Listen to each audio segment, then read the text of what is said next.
বাবা আওয়ামী লীগ করে, বাবা আওয়ামী লীগ করার কারণে তার মেয়েকে তুলে নিয়ে যায় 3 দিন ব্যাপী গণধর্ষণ করে। এখন কথা হচ্ছে, বাবা যদি আওয়ামী লীগ করে থাকে, সে যদি কোনো অপরাধ করে থাকে, সে অপরাধের বিচার বাংলাদেশের আইনে হবে।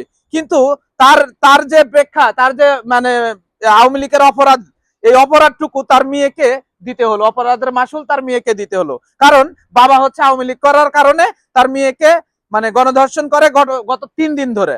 এখন এই বাংলাদেশের যদি আপনি বিচার চান, তাহলে আপনারা আমাকে বলবেন হচ্ছে আমি আওয়ামী লীগের দালাল, অথবা আরেকজন বলবে হচ্ছে আওয়ামী লীগের দালাল। আওয়ামী লীগের লোকদেরকে আপনারা যেভাবে অপরাধ, যারা যেভাবে অপরাধ করছে তাদের শাস্তি, কখনো কাউকে পুকুরে নামা পিটাইছে, কখনো দিঘিতে নামা পিটাইছে, কখনো রাস্তায় টাঙ্গা পিটাইছে, কখনো বিভিন্ন জায়গাতে পিটাইছে, তাদের অপরাধের শাস্তি এবং বিচারাধীন চলতেছে, কোর্টে বিচার চলতেছে। কিন্তু আমার প্রশ্ন হচ্ছে এখানে, আওয়ামী লীগ যদি অপরাধ করে থাকে, অপরাধের বিচার হোক, এটা আমিও চাই বা সবাই চাই। কারণ মানে আওয়ামী লীগের বিচারাধীন চলতেছে বাংলাদেশে। কিন্তু এরই মধ্যে বাবা আওয়ামী লীগ করার অপরাধে মেয়েকে তা গত 3 দিন ধরে মানে 3 দিন আটকে রেখে তার উপরে গণহারে ধর্ষণের শিকার হলো আমাদের এই মেয়ে।